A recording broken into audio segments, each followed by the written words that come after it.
आपल्याला कसं आहे, लिव्हर माहीत आहे, हार्ट माहीत आहे, ब्रेन माहीत आहे किंवा किडनी माहीत आहे, पण गट हा पण आपल्या शरीरात एक पार्ट असतो आणि त्याला पण एक अस्तित्व आहे. हे आपण फार रेअरली हे करतो. तर गट हेल्थ म्हणजे सिंपल आहे की आपण पोट आपण म्हणतो, तर तुमच्या तोंडामध्ये लाळ तयार होण्याच्या प्रक्रियेपासून, म्हणजे तोंडात अन्न घेतल्यापासून जी प्रक्रिया सुरू होती, नंतर मग आपण अन्ननलिका आली, स्टमक म्हणू शकतो, अन्नाशय आलं, त्यानंतर छोटं आतडं, मोठं आतडं, आणि मग रेक्टम, म्हणजे हा जो एंटायर जो आहे सिस्टीम, त्याला आपण गट असं म्हणू शकतो. डोक्यामध्ये काही होत नाही, आपल्याला इथं होतं, आपण 2-3 वेळा वॉशरूमला जाऊन येतो म्हणतो, जर आम्ही हे करतो 2-3 वेळा आरशात बघतो आपण, आणि मग 2-3 वेळा वॉशरूमला जाऊन पाणी पिल्यानंतर मग आपण जातो आणि स्टेजवरती आपलं प्रेझेंटेशन करतो.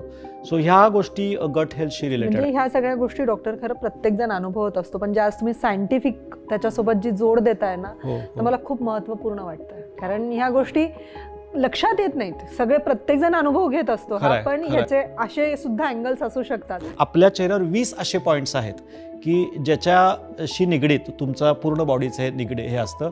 म्हणून जर का आपण इंटर रिलेटेड आहे, जर का दिवसाची सुरुवात जर का आपण टॅपिंगनी केली, योग्य ठिकाणी आपल्या चेहऱ्यावर असे पॉईंट्स आहेत, म्हणजे फोरहेडला एक पॉईंट आहे, थर्ड आयचा पॉईंट आहे, डोळ्यांचे जिथं जिथं बोनी प्रॉमिनन्सेस आहेत, हे जर का आपण सकाळी उठल्यानंतर 5 मिनिटं 10 मिनिटं टॅप केले तर त्याचा डायरेक्ट संबंध तुमच्या गट हेल्थशी येतो.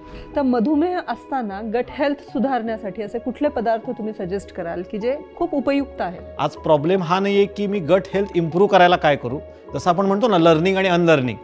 तर आज सकाळपासून रात्रीपर्यंत किचनमधलं पहिल्यांदा आपल्याला हे करायला लागेल जे माझी गट हेल्थ बिघडवत आहे.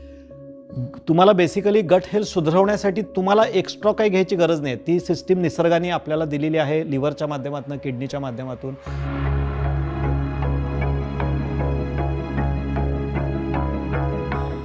नमस्कार, मी संपदा हुद्देदार. डी कोडिंग डायबिटीज ह्या आपल्या इनहाऊस पॉडकास्टमध्ये तुम्हा सगळ्यांचं खूप खूप स्वागत. तुम्ही जो प्रतिसाद आम्हाला देताय त्यासाठी खूप खूप आभार. हल्ली गट हेल्थ हा शब्द वारंवार कानावर पडायला लागला आहे किंवा त्याला खूप महत्त्व पण दिलं जातं आहे. तर ह्याच विषयाशी मधुमेहाचा काय संबंध आहे ह्याबद्दल आज आपण डॉक्टर भाग्येश कुलकर्णींकडनं जाणून घेऊया. चला डॉक्टर, तुमचं खूप खूप स्वागत. Yes, thank you. खूप छान दिसतंय. Yes, thank you very much.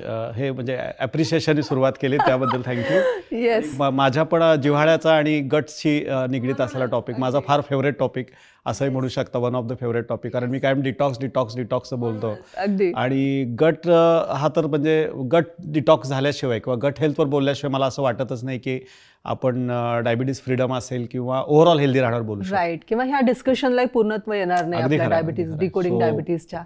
तर मग गट हेल्थ म्हणजे नेमकं काय? म्हणजे हा सगळ्यात मला आवडलं की पहिल्यांदा हा प्रश्न डायबिटीजकडे जाणं. गटची पण हेल्थ असू शकते. हे आपल्याला कसं आहे, लिव्हर माहीत आहे, हार्ट माहीत आहे, ब्रेन माहीत आहे किंवा किडनी माहीत आहे, पण गट हा पण आपल्या शरीरात एक पार्ट असतो आणि त्याला पण एक अस्तित्व आहे. हे आपण फार रेअरली हे करतो. तर गट हेल्थ म्हणजे सिंपल आहे की आपण पोट आपण म्हणतो, तर तुमच्या तोंडामध्ये लाळ तयार होण्याच्या प्रक्रियेपासून, म्हणजे तोंडात अन्न घेतल्यापासून जी प्रक्रिया सुरू होती, नंतर मग आपण अन्ननलिका आली, स्टमक म्हणू शकतो, अन्नाशय आलं, त्यानंतर छोटं आतडं, मोठं आतडं, आणि मग रेक्टम, म्हणजे हा जो एंटायर जो आहे सिस्टीम, त्याला आपण गट असं म्हणू शकतो.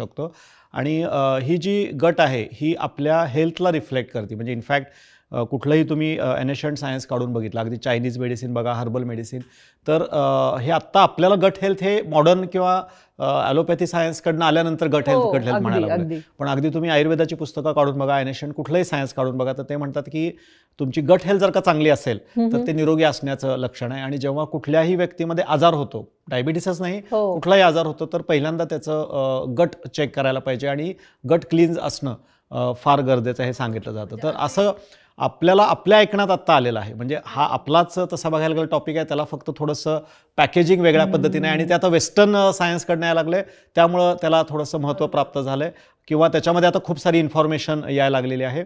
पण आपल्या एन्शियंट सायन्समध्ये ह्याला पहिल्यापासून महत्त्व आहे. त्यामुळं माझ्या दृष्टिकोनातून हा फार नवीन नाही, पण एका दृष्टीने चांगलंही वाटतंय की लोकांपर्यंत ह्याचं महत्त्व कळायला, नव्याने पण समजायला सगळं आलं. तुमचं गट हेल्थमध्ये तुमची एंटायर डायजेस्टिव्ह सिस्टीम आली, लिव्हर त्याच्यामध्ये आलं, डिटॉक्सिफिकेशनमध्ये जे प्रोसेसमध्ये लागतात, मग त्याच्यामध्ये गॉल ब्लॅडर, जे बऱ्याच जणांचं रिमूव्ह करण्याच्या मागच लोक लागलेले असतात, ॲक्च्युली तुमचं स्वादुपिंड त्याच्यामध्ये आलं, त्यानंतर तुमचा जी मोठा आतडा आहे, ओव्हरऑल डायजेशनची जी सगळी प्रोसेस आहे ही सगळी म्हणजे अन्न घेतल्यापासून ते टॉयलेटला पास होतोपर्यंत या सगळ्या गोष्टी गट हेल्थमध्ये इन्क्लूड होतात ह्याच्यावरती. आणि मी असं कुठेतरी मध्यंतरी वाचलं होतं की याला सेकंड ब्रेन म्हणतात गट हेल्थला. ॲक्च्युली मी असं म्हणेन की सेकंड नाही, ॲक्च्युली फर्स्ट ब्रेन म्हणायला पाहिजे तसं बघायला गेलं तर. कारण आपण बऱ्याच वेळेला बोलता बोलता म्हणतो की मला इंट्युशन आहे, मला गट फिलिंग आहे. ओके, पण ते गट फिलिंग आहे हे आपल्याला जेव्हा म्हणलं जातं किंवा बोललं जातं, आणि लेडीजना तर फार असतं असं म्हणतात, लेडीज गट फिलिंगवरतीच काम करतात असं म्हणतात, पुरुषांचं माहीत नाही. पण ओव्हरऑल जेव्हा आपण म्हणतो तर तुम्ही पण साधं बघा ना की आपल्याला कुठं एखाद्या ठिकाणी प्रेझेंटेशन करायचं असतं, एखाद्या 100 लोकांच्या समोर बोलायचं असतं, तर आपल्याला थोडंसं पोटात आपल्या गुडगुडगुडू असं होतं असं म्हणतो. किंवा एखाद्याला इंट्युशन पण कुठलं येणार असेल, म्हणजे या रस्त्यावरून मला जायला नको वाटतंय हे होऊ शकते. तर ह्याचं कारण असं आहे की आपल्याला ब्रेन जेव्हा आपण म्हणतो तर वी कन्सिडर ब्रेनला थिंकिंग पॉवर आहे, आणि थिंकिंग पॉवर ब्रेनला काय, कारण त्याच्यात न्यूरॉन्स आहेत. म्हणजे तुम्ही कुठलंही सेरेबेलन घ्या, सेरेब्रम घ्या, म्हणजे मोठा बिंदू छोटा बिंदू, हे सगळे जे इंटरकनेक्टेड आहेत ते न्यूरॉन्समुळे आहेत. आणि असं म्हणतात की जेवढे न्यूरॉन्स आपल्या ब्रेनमध्ये प्रेझेंट आहेत त्याच्यापेक्षा जास्त किंवा त्याच्या एवढे न्यूरॉन्स आपल्या गट म्हणजे मोठ्या आतडी छोट्या आतडी पचन संस्थेमध्ये असतात. आणि त्यामुळंच तुम्ही जर का बघितलं की ज्या दिवशी तुमचं पोट साफ नसतं, ज्या दिवशी नसतं, तुम्हाला डल वाटायला लागतं. ज्या दिवशी तुमचं पोट छान साफ झालेलं असतं, तुमची गट हेल्थ चांगली असते, त्यावेळेला तुम्हाला ब्लशिंग वाटतं. आणि हे प्रत्येक ह्याच्यामध्ये म्हणजे फक्त गट हेल्थ ही फक्त तुमच्या शारीरिक ह्याच्याशी निगडीत नाही आहे, शारीरिक ह्याच्याशी निगडीत आहे, मानसिक ह्याच्याशी निगडीत आहे, आणि तुमच्या स्पिरिच्युअल ह्याच्याशी सुद्धा निगडीत आहे. खूपच वेगळा म्हणजे हा म्हणजे आपण आपल्याला जे छोट्या छोट्या गोष्टी आपल्या एनिशंट सायन्समध्ये सांगितलेल्या आहेत की फूडच्या प्रती कृतज्ञता, तुम्ही जे अन्न पिकवतोय त्याच्या प्रती कृतज्ञता, तुम्ही जेवताना जेवणाकडे लक्ष देऊन करताय का नाही, तर ह्या ज्या व्हाईब्स असतात ह्या गटला कळतात, आणि ती जी व्हाईब्स आहे ना ती तुमच्या ब्रेनला कनेक्टेड असते ह्याच्यावरती. सो ब्रेनला लगेच सेन्स होतं, पण त्या ब्रेनला सिग्नल पाठवण्याचं काम गटकडनं होतं. दॅट्स वाय गट considered as a second brain. खूपच सुंदर स्पष्टीकरण दिलं हे, म्हणजे मी कधी अपेक्षितच केलं नव्हतं की हे असा काहीतरी संबंध असू शकतो. डीप कनेक्शन आहे, खूपच डीप कनेक्शन आहे. Very nice. आणि इनफॅक्ट डायबिटीज फ्री फॉरएव्हरमध्ये किंवा ओव्हरऑल ह्याच्यामध्ये पण पेशंटना मी विचारतो बऱ्याच वेळानंतर का तुम्हाला वाटलं की डायबिटीज फ्री व्हायचं आहे आणि या संस्थेबरोबर काय करायचं, तर ते लोक म्हणतात की मला मनातनं वाटलं की माझं एक गट फिलिंग मला सांगत होतं की हे डॉक्टर माझ्यासाठी योग्य आहेत आणि ह्यांच्याकडनं माझा डायबिटीस रिव्हर्स होऊ शकतो. सो ह्याला आपण काही जस्टिफाय नाही करू शकत की एखाद्या वेळेला पण आपण एखाद्या ठिकाणी जातो आणि एखादी गोष्ट आपल्या पसंत पडते किंवा एखादी गोष्ट आवडते, तर आपल्याला ते पण एक गट फिलिंग असतं, आपला तो एक अंतर्मनाचा आवाज म्हणतो आपण, तर तो पण कुठेतरी तुमच्या गट हेल्थशी कनेक्टेड असतो. सो जर का तुमचं गट हेल्थ चांगलं असेल तर तुमच्या अंतर्मनाकडे किंवा सबकॉन्शियसकडं माइंडकडे जाणाऱ्या ज्या पॉझिटिव्ह लहरी आहेत त्या सुद्धा वाढतात. हा पण एक संबंध आहे त्याच्याशी. Thank you so much. म्हणजे आज सुरुवातीपासूनच तुम्हाला तुमच्यासाठी ग्रॅटिट्यूड आहे. हो, ग्रॅटिट्यूड आहे. त्यामुळे गट हेल्थ त्याची चांगली, तो एकदम ग्रॅटिट्यूडमध्ये आहे असं म्हणू शकतो. सिरियसली. आता मधुमेहाचा आणि पचन संस्थेचा काय संबंध आहे, आपण कसा जोडला जाऊ शकेल? नाही, मधुमेहापेक्षा पण कुठल्याही म्हणजे आपण बऱ्याच वेळा काय होतं की आजारी पडल्यानंतर आपण या सगळ्याचा विचार करायला लागतो. बरोबर आहे. माझं म्हणणं आहे की निरोगी राहण्यामध्ये आणि डेली बेसिसवर सुद्धा गट हेल्थचा आपण विचार केला पाहिजे. कारण कुठलंही अन्न आपण खातो, कुठलाही विचार आपण करतो, कुठल्याही वेळेला आपण खातो, या सगळ्याचा संबंध तुमच्या पचनशक्तीशी आहे. कारण आपण जे अन्न खाणार आहे त्याच्यातनं जी एनर्जी तयार होणार आहे त्या एनर्जीवरतीची सगळी प्रक्रिया सुरू आहे. म्हणजे मी आता बोलतोय, मी कार्य करतोय, मी कुठलीही ॲक्टिव्हिटी करतोय, मी व्यायाम करतोय किंवा मला काही काम करायचं आहे, तर त्याच्यासाठी जी एनर्जी लागते ती तुम्हाला फूडमधनं येणार आहे. आणि दुसरी एनर्जी येते ती आपल्याला एन्व्हायरमेंटमधून. बऱ्याच वेळेला आपण गट हेल्थ म्हणतो किंवा डायबिटीज, ब्लड प्रेशर, थायरॉइड या आजारांना आपण वेगवेगळं समजतो आणि त्यांना वाटतं की तो त्या ऑर्गनशी रिलेटेड आहे. माझं म्हणणं, त्या ऑर्गनला जे ट्रिगर मिळतात, म्हणजे तो ऑर्गन जेव्हा म्हणतो माझं लिव्हर खराब आहे, मला फॅटी लिव्हर झालं किंवा मला शुगर झाली, मला डायबिटीज झाला, तर 99% या जे सगळे लाईफस्टाईल डिसऑर्डर आहेत हे जे टॉक्सिन्समुळे होतात असं म्हणतात. तर हे टॉक्सिन्स येतात कुठून, तर दोन ठिकाणून येतात. एक येतात आपण जे कंझ्युम करतो अन्न, त्यातून कुठून तरी येतात, आणि दुसरं जे असतं ते एन्व्हायरमेंट. आता शरीरामध्ये आपल्या गटमध्ये एक आपलं डिफेन्स मेकॅनिझम दिलेला आहे की त्याच्यामध्ये जर का एखादी खराब गोष्ट आली, एखादं टॉक्सिन आलं, तर ते स्वीकारायचं नाही आणि ते पुढं जाऊ द्यायचं किंवा ते डिटॉक्सिफाय करायचं. मग डिटॉक्सिफिकेशनसाठी तुम्ही बघितलं तर परमेश्वराने किती विचार केलाय बघा. माझ्या डिटॉक्स एका एपिसोडमध्ये मी बोललो होतो की खायला एकच तोंड आहे, पण शरीरातनं घाण टाकण्यासाठी खूप सारे लेयर्स आहेत आणि बॅरियर्स पण शरीराने तयार केलेले आहेत. तर त्यातला सगळ्यात मोठा जो बॅरियर असतो तो गटचा. तर गटला एक सेन्सेशन असतं की हा पदार्थ माझ्यासाठी योग्य आहे का अयोग्य आहे. सो जो पदार्थ पचायला सोपा आहे, जो पदार्थ मी खाल्ल्यानंतर जो माझ्या आतड्यांची मुवमेंट फॅसिलिटेट करतोय, तो पदार्थ शरीराला सुखदायी असतो. तो पदार्थ लगेच आत ओढून घेतला जातो.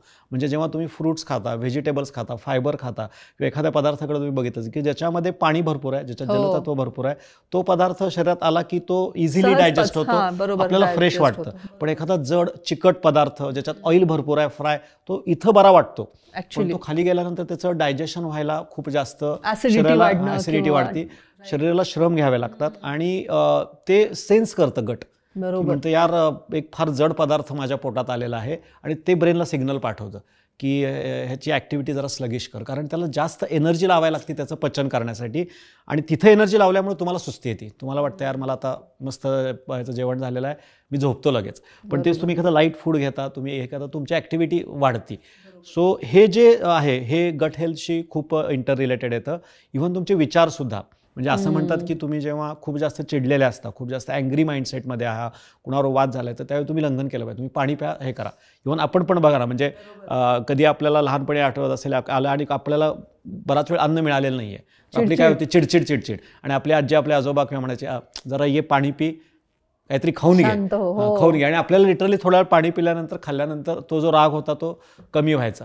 सो असं काही नाही, आपल्याला त्यावेळी वाटायचं की हे आजी आजोबा काय सांगतात किंवा करतात. आणि आपण कितीतरी वेळा अनुभवतो की ज्या वेळेला आपल्याला योग्य फूड योग्य वेळेला मिळत नाही त्यावेळेला पण आपली चिडचिड होती. इनफॅक्ट योग्य वेळेला अयोग्य फूड मिळालं तरी सुद्धा चिडचिड होती. आणि जर का हे म्हणजे योग्य फूड तुम्हाला अँगर आणि ह्याच्यामध्ये मिळालं, तुम्हाला तिथं जर का अल्कलिनिटी शरीरामध्ये यायला सुरुवात झाली तर तुमचा अँगर पण हळूहळू सबसाईड होतो. तो फक्त डाएटच नाही तर तुम्ही निगेटिव्ह विचार जरी केले तरीसुद्धा त्याच्यामध्ये होतं. जेव्हा जेव्हा आपण फिअरमध्ये असतो, जेव्हा जेव्हा आपण गिल्टमध्ये असतो, किंवा एखाद्या वेळेला मला कुठंतरी म्हणून स्टेज फिअर, तर आपल्याला डोक्यामध्ये काही होत नाही, आपल्याला हितं वाटतं. आपण 2-3 वेळा वॉशरूमला जाऊन येतो, म्हणतो जरा मी हे करतो, 2-3 वेळा आरशात बघतो आपण, आणि मग 2-3 वेळा वॉशरूमला जाऊन पाणी पिल्यानंतर मग आपण जातो आणि हे करतो, म्हणजे स्टेजवरती आपलं प्रेझेंटेशन करतो. सो ह्या गोष्टी गट हेल्थशी रिलेटेड. ह्या सगळ्या गोष्टी डॉक्टर खरं प्रत्येक जण अनुभवत असतो, पण ज्या तुम्ही सायंटिफिक त्याच्यासोबत जी जोड देताय ना, तर मला खूप महत्त्वपूर्ण वाटतं. कारण ह्या गोष्टी लक्षात येत नाहीत, सगळे प्रत्येक जण अनुभव घेत असतो, पण याचे असे सुद्धा अँगल्स असू शकतात. दोन्ही अँगल आहेत. म्हणजे एक म्हणजे जो म्हणला मी फूडचा अँगल, आणि दुसरा एन्व्हायरमेंट. एन्व्हायरमेंटमध्ये 2 गोष्टी येतात.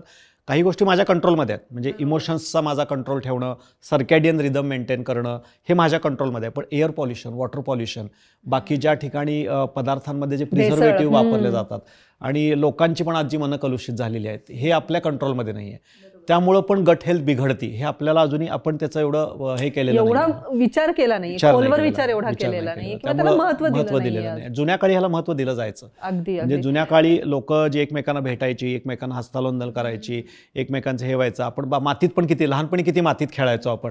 आजच्या लोकांना मातीच माहित नाही, आकाश माहित नाही, पाणी माहित नाहीये. जुन्या काळी आपल्या आजूबाजूला पेट्स असायची, तुम्ही जर का बघितलं तर कुत्रा मांजर वगैरे इझिली फिरायचं, आणि ते आल्यावरती त्यांना आपण हात लावला किंवा हे केलं तर ते पण आपल्या जवळ यायचे, आपल्या फिंगर्सना वगैरे लिक करायचे. इव्हन गाय असायची, गोठ्यामध्ये आपण गेलं तर तिथनं ते त्या गायीचं जे दूध वगैरे असतील किंवा ह्या गोष्टी असतील तर त्या हाताने धार काढली जायची. आणि त्यावेळेला जे बॅक्टेरिया एक्सचेंज व्हायचे ना, ते बॅक्टेरिया माझ्या शरीरात गेल्यामुळं मला त्या पद्धतीचं दूध जर का माझ्या पोटात आलं तर व्हायचं नाही. आज बऱ्याच जणांना ते लॅक्टोज इंटॉलरन्स, त्रास व्हायचा नाही, कारण त्याच्यासाठी जे काही बॅक्टेरिया पाहिजेत ते तुम्हाला लहानपणापासून तुमच्या गटमध्ये आलेले आहेत. किंवा इनफॅक्ट जर का असं म्हणतात की तुमच्या आईने जे तुम्हाला पहिल्यांदा अन्न भरवलेलं आहे ते अन्न तुम्ही आयुष्यभर कधी खाल्लं ते तुम्हाला त्रासदायक नसतं. जसं वरण भात, जर का आपलं महाराष्ट्रीयन आपण म्हणलं आपण वरण भातावर वाढलोय, तर वरण भात तुम्हाला कायम तुमच्यासाठी हॅपनिंगच राहणार, कारण त्यामध्ये मायेचा आणि त्या आईचा ओलावा सुद्धा आहे. तर तो आपल्या गटला सुदिंग इफेक्ट देतो. तेच मी जर का एखादं पंजाबी फूड खाल्लं त्यावेळेला, ते किती चांगलं बनवलं असलं तरी माझ्या पोटात गुडगुड करणार.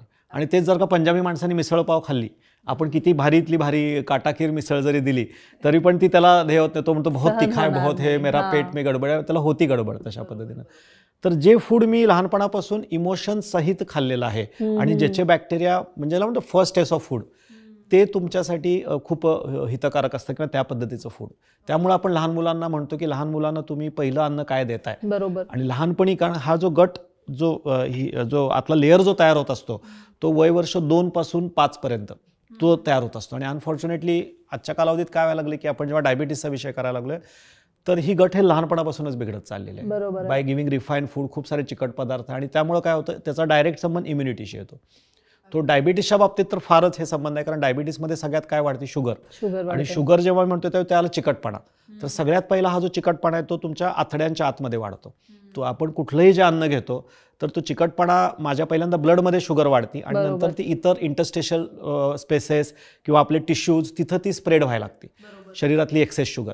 आणि तुम्ही शुगर बघितलं तर चिकट आहे, तर ती इंटेस्टायनल आतल्या लेअरमध्ये जर का जाऊन बसली तर त्याला आपण लिकी गट म्हणतो. लिकी गट म्हणजे तुमचं काय झालं की गट जे फिल्ट्रेशनचं काम करायचं त्याच्या जाळ्या दिल्या होत्या की तिथनं तुम्हाला जे पाहिजे ते मिळायचं आणि नको आहे ते पुढे ढकललं जायचं. नाऊ ते शुगरचे पार्टिकल्स किंवा कुठल्याही लाईफस्टाईल डिसऑर्डरमध्ये त्याच्या जाळ्या आहेत त्या तुमच्या डिस्टर्ब होतात.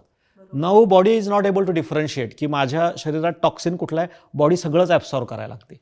आणि ह्याचं दोन परिणाम होतात. एक तर तुमची इंटेस्टाईनचं जे पेरिस्टाल्सिस आहे ते स्लो होऊन जातं, त्यामुळे अन्न पुढे ढकलण्याची प्रक्रिया मंदावली, त्यामुळे कॉन्स्टिपेशनचा त्रास व्हायला लागतो, टॉक्सिन शरीरातच पडून राहतात. आणि दुसऱ्या बाजूला हे टॉक्सिन जेव्हा माझ्या ब्लड सर्क्युलेशनमध्ये फिरायला लागतात ते जिथं जिथं साचतात तिथं ते त्रास सुरू करतात. जेवढे टॉक्सिन जास्त, जसं आपल्या घरामध्ये पण कचरा जिथं आहे किंवा जिथं तुम्ही बघितलं असेल जिथं ऑइल सांडलेलं आहे, जिथं तेलकट भाग आहे तिथं घाण किंवा कचरा जास्त सांडतं, जिथं खाली साखरेचं काय पडलेलं आहे तिथंच मुंग्या लागतात. सो हे जर का लिकी गट मला डेव्हलप झालं आणि हे सगळे टॉक्सिन्स आले तर हे टॉक्सिन्स साचायला सुरुवात होती आणि शरीर ते हे करू शकत नाही, म्हणजे क्लीन नाही करू शकत. आणि मग तिथं मग कुणाला ह्याच्यामध्ये जाऊन बसलं, जॉईंट्समध्ये त्याला गाऊट म्हणतो आपण, कुणाचं जर का लिव्हरमध्ये गेलं तर त्याला फॅटी लिव्हर म्हणतो आपण, आणि कुणाच्या ब्लड व्हेसल्समध्ये जाऊन अडकलं, कोरोनरी आर्टरीज वगैरे, तर त्याला ॲथेरोस्क्लेरोसिस. पेशींमध्ये जाऊन बसलं तर त्याला इन्शुलिन रेझिस्टन्स. सो डायबिटीसशी तर याचा फार जवळचा संबंध आहे. इनफॅक्ट गट हेल्थ इम्प्रूव्ह केल्याशिवाय तुमचा डायबिटीस कंट्रोलच होऊ शकत नाही, या मताचा आहे मी तरी. कुठल्या समस्या उद्भवू शकतील? सगळ्यात महत्त्वाची समस्या कुठली, सगळ्यात पहिला जेव्हा माझी गट हेल्थ बिघडते त्यावेळेला माझं शरीरावरती दबाव वाढतो, कारण शरीराला दोन कामं असतात आणि त्याचा सगळ्यात पहिला दबाव येतो लिव्हरवरती जेव्हा गट हेल्थ बिघडते. कारण लिव्हरची दोन कामं आहेत, एक आहे ते डिटॉक्सिफिकेशन आणि दुसरं काम आहे हिलिंग. म्हणजे कुठलंही माझ्या शरीरात कुठेही डॅमेज झाला असेल, कुठेही हे करायचं तर रिपेअर करण्यासाठी सुद्धा लिव्हरची मदत होती. आता होतं काय, जेव्हा मला अशा पद्धतीचे टॉक्सिन्स माझ्या शरीरात जमा होतात, लिकी गट असतं, माझी गट हेल्थ नसती, त्यावेळेला तुमचं लिव्हर पूर्णपणे बिझी होऊन जातं अन्न पचवण्याच्या प्रक्रियेमध्ये. तुमचं गट पण त्याच्यामध्येच होतं. तुमची जी काही प्राणशक्ती आहे, तुमचं जे काही एनर्जी आहे शरीरातली, ती सगळी एनर्जी फक्त डायजेशनच्या मागं लागते. आणि जे काही शरीरात डॅमेज छोटे छोटे व्हायला लागलेले आहेत, जिथं जिथं कचरा साफ करायचा आहे ते तुमची साफसफाईला शरीराला वेळ मिळत नाही, मग तो कचरा साठायला लागतो. आणि तो कचरा वेगवेगळ्या स्वरूपात, कधी तो तुम्हाला ॲसिडीच्या स्वरूपात दिसणार, कधी हातापायावर सुजेच्या स्वरूपात दिसणार, चिडचिडेपणा वाढणार, कधी तुमचं पोट वाढलेलं दिसाल, नंतर मग हेअर फॉल व्हायला सुरुवात होणार, डोळ्यांवरती, डोळ्यांच्या खाली, अंगावरती सूज येणं, सतत झोपून राहायला लागणं, हे सगळी लक्षणं तुम्हाला त्याच्यामध्ये दिसायला लागतात. आणि त्यानंतर मग तुमच्या शुगर वाढती, फास्टिंग इन्शुलिन वाढतं वगैरे वगैरे ह्याच्यावरती. सो बॉडी तुम्हाला गट हेल्थ जर का चांगली नसेल तर 100% सिग्नल देते. पहिले छोटे सिग्नल्स असतात जे आपण इझिली आयडेंटिफाय करू शकतो. जुन्या काळी जर का दुर्लक्ष करतो, तेवढेच दुर्लक्ष म्हणजे त्याचा डायरेक्ट आपल्याला त्रास होत नसतो. जुन्या काळी किंवा अगदी आपल्या ह्याच्यामध्ये गेल्यावर ना आपल्याला आपलं शरीर किंवा आपल्या आजूबाजूची लोक सांगायची.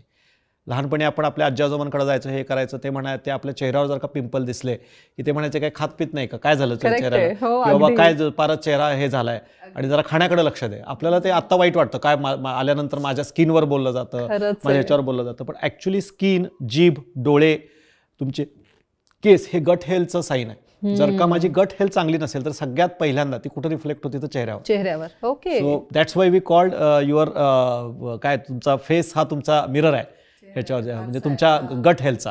जीभ, तर जिभे मला जर का तोंडाला वास राहतोय किंवा माझी जीभ जर का गुलाबी नाही आहे, कलर चेंज होतोय, ड्रायनेस आहे, तर तुमची गट हेल्थमध्ये प्रॉब्लेम आहे. तुमच्या डोळ्याखाली जर का पफिनेस राहतो तर आयदर तुमचं किडनीजमध्ये डिटॉक्सिफिकेशन्समध्ये काहीतरी गडबड आहे. तुम्हाला फोरहेड किंवा ह्याच्यावरती जर का पिंपल्स आहेत जसे तुमचे दिसायला लागलेले आहेत, so you need to work on liver detox, किंवा तुम्हाला थोडं फास्टिंगची या केसमध्ये गरज आहे.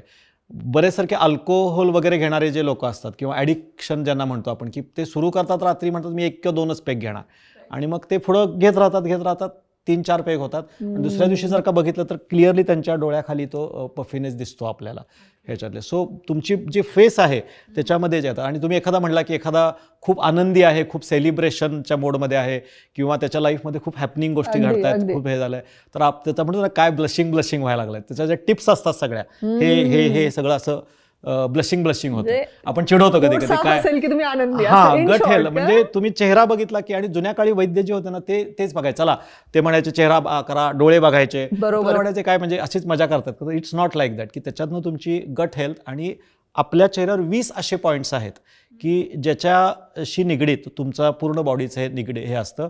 म्हणून जर का आपण इंटर रिलेटेड आहे, जर का दिवसाची सुरुवात जर का आपण टॅपिंगनी केली योग्य ठिकाणी, आपल्या चेहऱ्यावर असे पॉईंट्स आहेत, म्हणजे फोरहेडला एक पॉईंट आहे, थर्ड आयचा पॉईंट आहे, डोळ्यांचे जिथं जिथं बोनी प्रॉमिनन्सेस आहेत, हे जर का आपण सकाळी उठल्यानंतर 5 मिनिटं 10 मिनिटं टॅप केले तर त्याचा डायरेक्ट संबंध तुमच्या गट हेल्थशी येतो. इनफॅक्ट हातावरती पण काही 7 ते 8 पॉईंट्स आहेत, पायावर 20 पॉईंट्स आहेत, तर तिथं ते ॲक्युप्रेशरचं महत्त्व येतं. म्हणजे इनफॅक्ट कधी कधी मजे मी म्हणतो की ते सकाळी काय जणांचं पोट साफ होत नाही आणि त्याच्यासाठी ते असं हातावर मळून तंबाखू वगैरे खातात. तर त्याचं असं पण लॉजिक आहे म्हणे की तंबाखू मळताना जी प्रक्रिया केली जाते, तर हा पॉईंट दाबला गेला तर त्याचा पण गटशी संबंध. ऍक्च्युली त्या व्यक्तीला वाटत असतं की खाल्ल्यामुळे होतंय, पण हे होतंय म्हणजे ज्यांना सवय मोडायची आहे म्हणजे भरपूरच मला त्या लोकांना पद्धतीने तुम्ही उदाहरणं देताय म्हणजे असं अगदी लक्षात राहतील असे. सो हे सायन्स जे आता म्हणलीस ना तू, की हे सायन्स आपल्याला पहिल्यांदा स्किनवरती दिसतात, नंतर तुमच्या वागणुकीमध्ये ते दिसायला लागतं, आणि नंतर मग तुमचे हेअर फॉल होणं किंवा हे, आणि मग ते ब्लडमध्ये यायला लागतात. तोपर्यंत शरीराचे प्रयत्न चाललेले असतात, शरीर तुम्हाला सिग्नल देत असतं. सगळ्यात जो कॉमन साईन जो येतो तो बॅड स्मेल, म्हणजे तुम्हाला हा सगळ्यात पहिला गट हेल्थ तुमची बिघडल्याचा साईन आहे. तोंडाला कोरड पडणं, म्हणजे डायबिटीसच्या बाबतीत किंवा लाईफस्टाईल डिसऑर्डरच्या बाबतीत बोलायचं झालं तर हे पहिल्यांदा दिसायला लागतं. नंतर मग कॉन्स्टिपेशनचा त्रास सुरू होतो, पोट साफ होत नाही किंवा बद्धकोष्ठता, कधी कधी खूपच लूज मोशन सारखं होतं किंवा कधी कधी मोशनच हे होत नाही, इनकम्प्लीट इव्हॅक्युएशन वाटतं, म्हणजे एका ह्याच्यात पोट साफ नाही झालेलं, कारण पेरिस्टाल्सिस मुवमेंट तुमच्या होतं, आणि दुसरं जडत्व येतं बॉडीला. म्हणजे एक विचित्र पद्धतीचा थकवा असतो तो, की मन सांगत असतं की काम करायला पाहिजे पण शरीर साथ देत नाही, आणि त्यामुळे त्यांचा चिडचिडेपणा वाढतो. हे पण गट हेल्थ खराब असल्याचं लक्षण आहे. आणि दुर्दैवाने मला असं वाटतं की जेव्हा आपले कोणी चिडचिड वगैरे करत असेल त्याचा संबंध आपण इतर गोष्टींशीच लावतो, समोरच्याच्या वागण्यावर किंवा आपण स्वतःची गट हेल्थ व्यवस्थित आहे, डोकं शांत ठेव म्हणतो, गट क्लीन्स कर म्हणत नाही. ह्यावर आपण अजिबात विचार करत. आणि खरं सांगायचं ना तर गट क्लिन्झिंग जर का केलं ना तर त्यानं मन शांत होतं. आपण आता ट्रीटमेंटमध्ये आम्ही अनुभवतो की जेव्हापासून त्यांचा डिटॉक्स आपण सुरू करतो, वेगवेगळ्या पद्धती डिटॉक्स टेक्निक, तर ते काय म्हणतात, लोक काय म्हणतात की डॉक्टर माझी शुगर नॉर्मल व्हायला लागले, माझं वजन तर कमी व्हायला लागलंय, पण माझं मन पण शांत व्हायला लागलंय, माझं आतून मला खूप हलकं वाटतंय, खूप लाईट वाटतंय, माझा चिडचिडेपणा कमी झाला, माझी इरिटेबिलिटी कमी झाली. हे आपण सायंटिफिकली असं प्रूव्ह नाही करू शकत की असंच आहे, पण हे पेशंटच्या फिलिंग्समधून किंवा त्यांच्या ह्याच्यातनं काय काय जण म्हणतात की डिटॉक्स वगैरे अशी करायची गरज नसती, डिटॉक्सला आम्ही बिलीव्ह करत नाही वगैरे वगैरे, ह्याच्यामध्ये मतमतांतर असू शकतं. पण जे पेशंटला ते केलं नाही तर त्याचं जडत्व तसंच राहतंय, पण हे केलं तर त्याचं जडत्व कमी होत आहे दोन्ही लेवलचं, हे अनुभवायला मिळतं. Very nice. तुमच्या म्हणजे आज नेहमीसारखंच तुम्ही आज माझे बरेचसे प्रश्न मी खाऊन टाकले त्यामुळे आता मी डायरेक्ट सोल्युशन्स बद्दल आपण बोलूया, कारण सगळेच म्हणजे परिणाम काय होतील, काय लक्षणं दिसतात, ह्या सगळ्या गोष्टी आपण कव्हर केलेल्या आहेत. तर मधुमेह असताना गट हेल्थ सुधारण्यासाठी असे कुठले पदार्थ तुम्ही सजेस्ट कराल की जे खूप उपयुक्त आहेत? सो मला काय म्हणायचं की सोल्युशनला जायच्या अगोदर ना पहिल्यांदा आपण आपल्या किचनमधला आणि आपल्या आजूबाजूचा कचरा जो माझ्या शरीरात गट हेल्थ बिघडवतोय. आज प्रॉब्लेम हा नाहीये की मी गट हेल्थ इम्प्रूव्ह करायला काय करू, जसं आपण म्हणतो ना लर्निंग आणि अनलर्निंग. करेक्ट. तर आज सकाळपासून रात्रीपर्यंत किचनमधलं पहिल्यांदा आपल्याला हे करायला लागेल जे माझी गट हेल्थ बिघडवत आहे. तुम्हाला बेसिकली गट हेल्थ सुधारवण्यासाठी तुम्हाला एक्स्ट्रा काही घ्यायची गरज नाही, ती सिस्टीम निसर्गाने आपल्याला दिलेली आहे, लिव्हरच्या माध्यमातून, किडनीच्या माध्यमातून, इतर. मी सोल्युशन्स तर ते सांगणार आहे. सगळ्यात पहिल्यांदा जे आपण ह्याच्यात सांगतो की तुम्ही असे पदार्थ की जे पदार्थ गटवरती लोड वाढवत आहेत, जे पदार्थ तुमच्या गट हेल्थला खराब करतायत, म्हणजे जे पदार्थ नॅचरल नाही आहेत, जे पदार्थ नैसर्गिक नाही आहेत, जे पदार्थ तुम्हाला डोळ्यांना बघितल्यानंतर ते तुम्हाला सुखावं वाटत नाही. तर तुम्ही बघा ना, नॉर्मल फळं मी बघितली, हे बघितलं तर आपल्याला इथं सुखावं वाटतं. कुठलाही तुम्ही फ्राय किंवा कुठलाही एखादा हीटवाला पदार्थ बघितला तर तो पहिला डोळ्यातनं पण पाणी काढतो. जो पदार्थ तुमच्या खाल्ल्यानंतर डोळ्यातनं पाणी काढतोय तो पदार्थ तुमच्या गटमधून पण पाणी काढणार. हे as simple as that. So दुसऱ्या पद्धतीनं म्हणतो मी, म्हणजे खूप स्पायसी मी खातोय, खूप हे करतोय, म्हणजे असा पदार्थ जसं सांगितलं होतं ते तामसिक पदार्थ, तामसिक पदार्थ, जो पदार्थ नैसर्गिक आहे, ज्यात पाणी तत्व भरपूर आहे, ज्यात जलतत्व भरपूर आहे, जो सुदिंग आहे, तो पदार्थ आपल्याला हे करायचा आहे. मग सगळ्यात पहिला काय येतं, तर गट हेल्थ मला सुधारायचे, तर जे पदार्थ रिफाईंड आहेत, जे पदार्थ प्रोसेस्ड आहेत, जे पदार्थ पॅक्ड आहेत, ते सगळ्यात पहिल्यांदा आपले टाळायचे, किंवा ते जेवढे कमी कराल तेवढं चांगलं.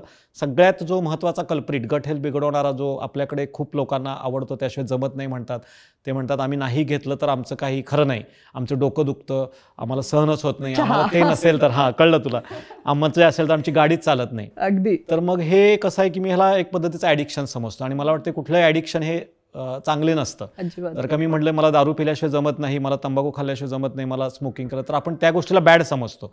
पण मला हे नसेल तर मला जेवणच जात नाही, मी जर का सकाळी चहा घेतला नाही तर माझं पोटच साफ होत नाही, मला 4 वाजता चहा लागतोच.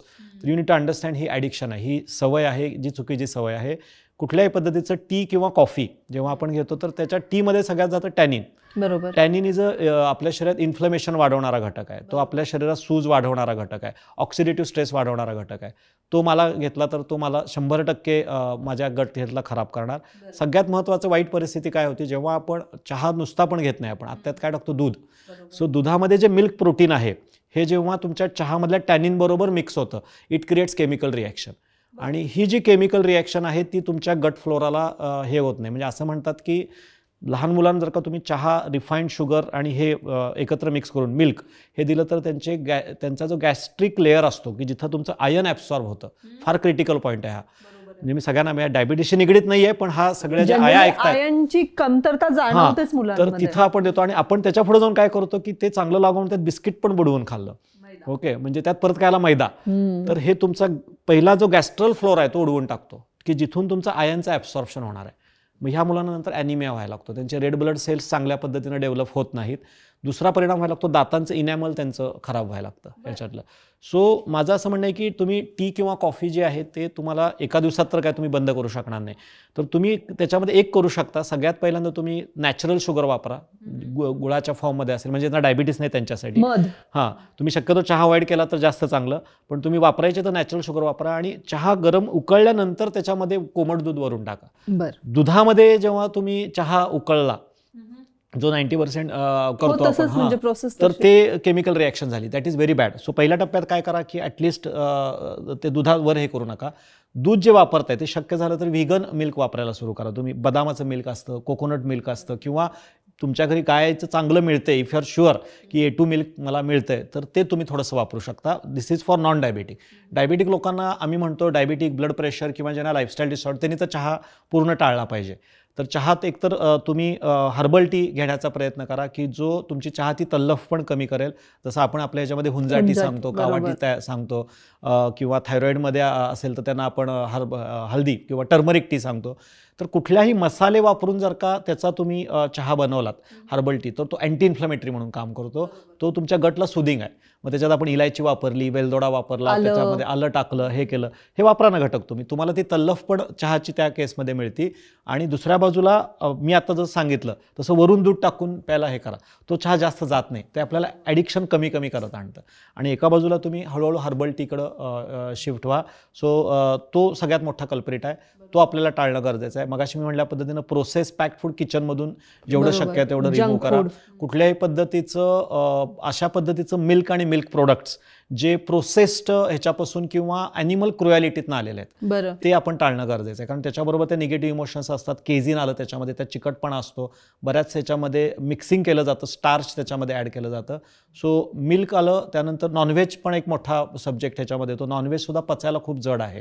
तुम्ही ते शिजवलं, तळलं, फ्राय केलं, काही जरी ते केलं तरी ते आपल्या शरीरामध्ये इंटेस्टाईनवरती लोड वाढवतंच, जरी त्याच्यामध्ये प्रोटीन असलं. त्यामुळं मीठ पण तुम्हाला जेवढं शक्य आहे तेवढं टाळणं गरजेचं आहे.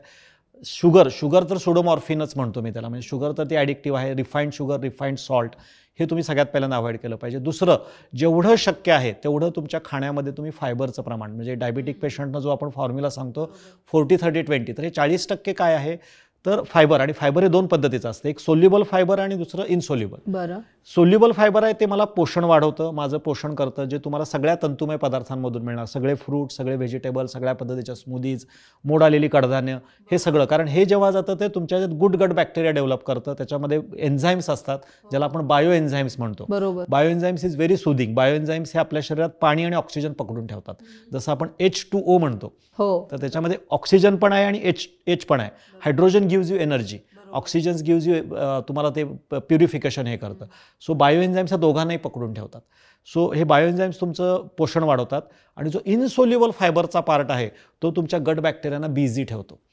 जे डायबिटिक पेशंटसाठी फार महत्त्वाचं आहे, की डायबिटिक पेशंट्सना सतत क्रेविंग होत असतं, सतत भूक लागत असते. जेव्हा तुम्ही खाण्याच्या सुरुवातीला खाण्यामध्ये 30% 40% फायबरयुक्त पदार्थ वापरता, तुमचं पोषण वाढलं, इम्युनिटी वाढली, शुगर कंट्रोल यायला सुरुवात होते. आणि जे इनसोल्युबल फायबर आहे ते पचतच नाही, ते फक्त तुमच्या बॅक्टेरियांना बिझी ठेवतं. त्यामुळं सारखं जे खाओ खाओ खाओ खाओ खाओ जे फिलिंग होत असतं, अभि मत खाओ मत खाओ मत खाओ, स्लोली ते येतं आणि तुम्हाला फायबरयुक्त पदार्थ चावून चावून खायला लागतात. सगळ्यात गट हेल्थसाठी सगळ्यात बेस्ट मेडिसिन कुठला असेल तर आपली सलायवा. बरं. तर मोस्ट ऑफ द टाइम आपण आजकाल काय करायला लागलोय, अन्न जास्त तोंडात ठेवत नाही, ते खाली तसंच जात आहे. मग जो सगळ्यात मोठा लुब्रिकंट आहे, जो सलायवा आहे, तो जेव्हा तुम्ही फायबरयुक्त पदार्थ खाता त्यावेळी तो तुम्हाला म्हणजे तो मिक्स झाल्याशिवाय जातच नाही खाली. आणि हे फार लोकांना शिकवणं गरजेचं आहे, की आप खाना चबा चबा के खाओ, दबा दबा के मत खाओ, गिळू नका लगेच. तुम्ही अन्न असंच चूज करा जे तुम्हाला चावून चावून भरपूर वेळा चावून चावून खाता येते. हा सगळ्यात बेस्ट लुब्रिकंट. नेक्स्ट म्हणजे आपण काय टाळायचं ते बघितलं आणि आता काय टाकायचं ते बघायला लागलो. अजूनही माझं सजेशन असतं की आपण डायबिटिक पेशंटना शिकवतो की तुमचा फ्लोरा क्लीन्स करणाऱ्या गोष्टी दिवसाच्या सुरुवातीला घ्या. आपण MRP अवॉइड करायला सांगितल्या, रिफाईंड पदार्थ अवॉइड करायला सांगितले, की नेक्स्ट आपण काय सांगतो की तुम्ही अल्कलाईन ज्युसेस घ्या. Now this alkaline juices in any form, मग तो आवळा ज्यूस असू शकतो, दालचिनी हळद टर्मरिकचं पाणी असू शकतं, साधं लिंबू पाणी असू शकतं, ग्रीन स्मूदी असू शकतात, ॲशगार्ड किंवा पेठ्याचा सफेद पेठ्याचा ज्यूस असू शकतो, पोहळ्याचा ज्यूस, जे तुमच्या शरीराला सूट होतंय, जे तुम्हाला बघितल्यानंतर प्लीझंट वाटतंय. इथं लोकांची गडबड काय होती की सगळ्यांना सरसकट ते स्मूदी सांगतात, त्यांनी पण ग्रीन स्मूदी. तसं नाहीये. तुमच्या गटला, कारण जसं आपल्या फिंगरप्रिंट्स आहेत ना, म्हणजे असं म्हणतात की प्रत्येकाचं हे वेगळं आहे, प्रत्येकाची बॉडी, तसं प्रत्येकाची गट हेल्थ सुद्धा वेगळी आहे, युनिक आहे. म्हणजे मी एकाची गट हेल्थ काढली आणि दुसऱ्याला चिटकवली नाही चालत, बॉडी रिजेक्ट करणार. बरोबर. सो माझ्या गट हेल्थला जे सूट होतंय ते माझ्या डोळ्यांना पण हे होतं आणि माझी जीभ लपलपाई.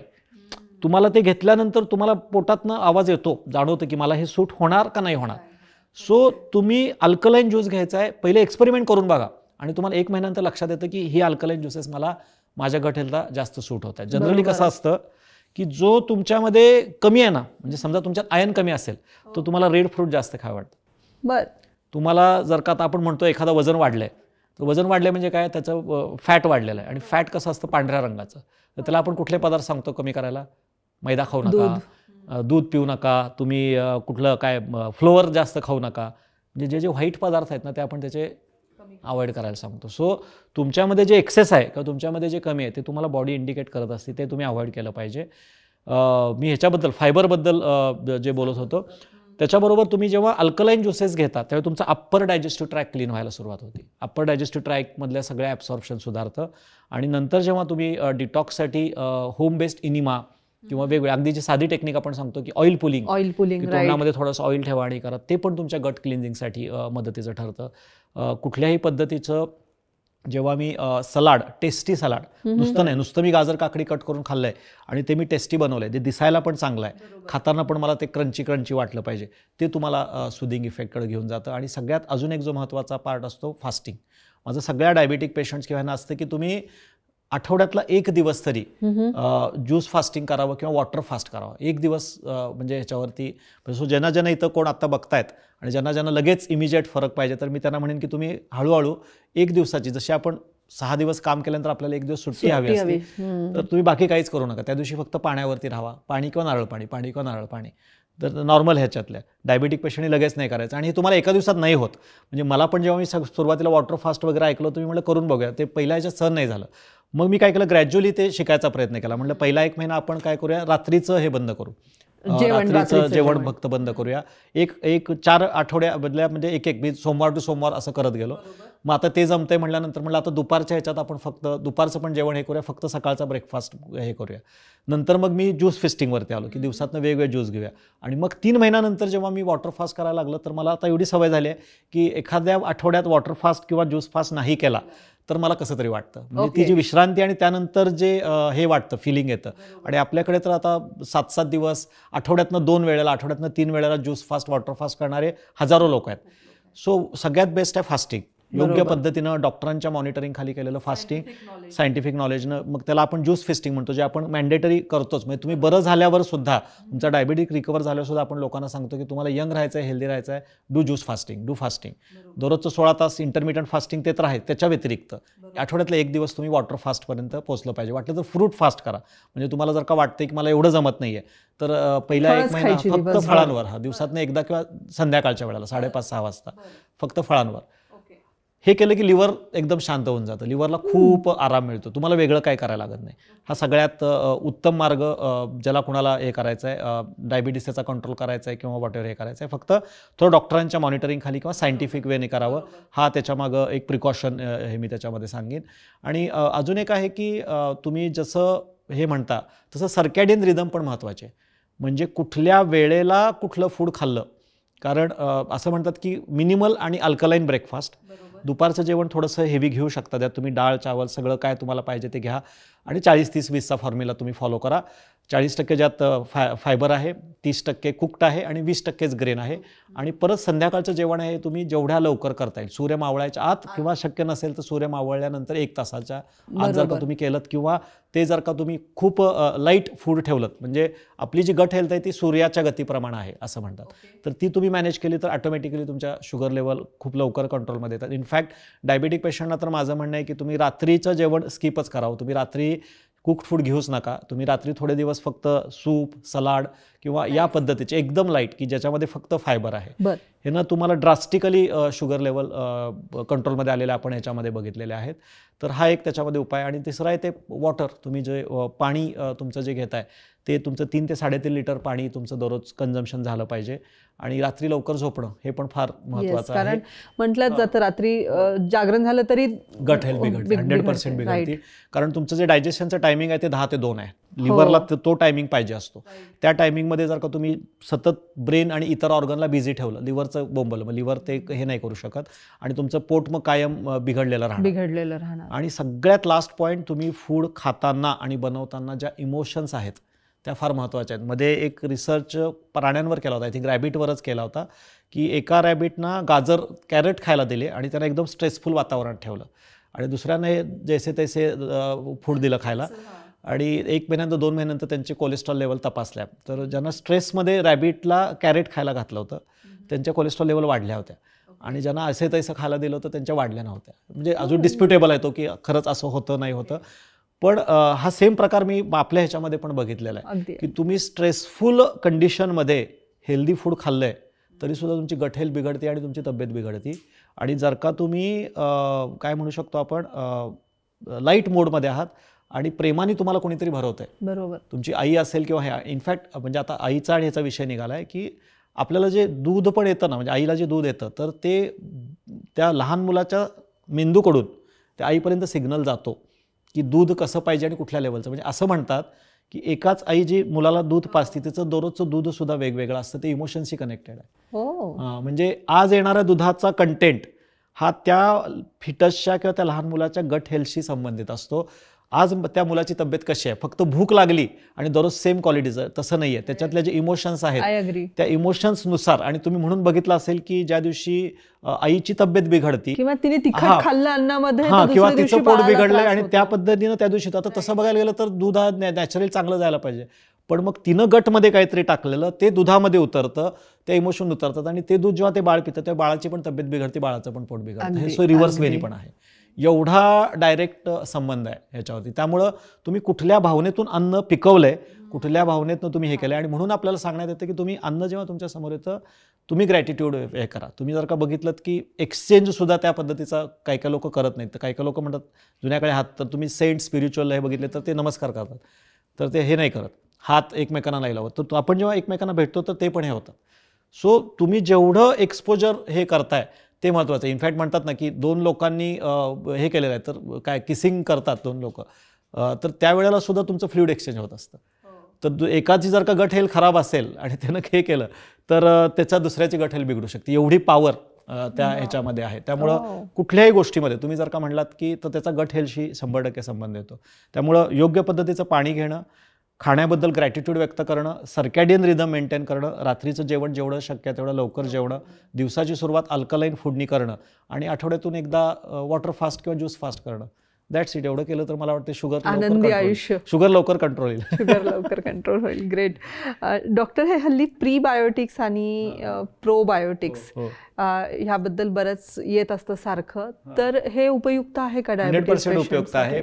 फक्त अनफॉर्च्युनेटली काय झालंय की आपल्या जुन्या काळी आपलं दूध पण चांगल्या क्वालिटीचं यायचं आणि त्याच्यापासून ताक आणि हे सगळे पदार्थ आपल्याला नॅचरली हे प्रोबायोटिक्स मिळायचे. आज प्रॉब्लेम असा झाला की सगळ्यातच भेसळ जास्त आहे. त्यामुळे जर का तुमची गट हेल्थ खूपच वीक असेल आणि तुम्ही हे सगळे फंडे वापरून जर का तुमचं हे होत नसेल तर तुम्ही प्रोबायोटिक घ्यायला हरकत नाही. प्रोबायोटिक 1 महिन्यासाठी 2 महिन्यासाठी ॲज अ सप्लिमेंट म्हणून तुम्ही डेफिनेटली घेतलं पाहिजे. कारण प्रोबायोटिकमुळे तुमची गट फ्लोरा चांगला होतो आणि गट फ्लोरा चांगला झाला की तुमचं ॲब्सॉर्प्शन चांगलं होतं. मोस्ट ऑफ द टाईम आज काय झालेलं आहे, डायबेटिक पेशंट्सचा गट फ्लोरा पूर्ण निघून गेल्यामुळे त्यांच्यात आयर्न डिफिशियन्सी आहे, त्यांच्यात व्हिटॅमिन B12 डिफिशियन्सी आहे. कारण जे फंगस त्याच्यात येतात. साधी गोष्ट आहे ना, आपल्या घरात आपण जर का टोमॅटोची चटणी वगैरे बनवली आणि ती जर का अशी उघड्यावर राहिली तर त्या टोमॅटोच्या चटणीवर थोड्या दिवसांनी बुरशी येते किंवा अशी उघडी ठेवली तर that is not bad side. म्हणजे ती खायची नाही आहे, पण ते जिवंत आहे. तेच सॉस उघड्यावर राहिलं त्याला बुरशी येत नाही.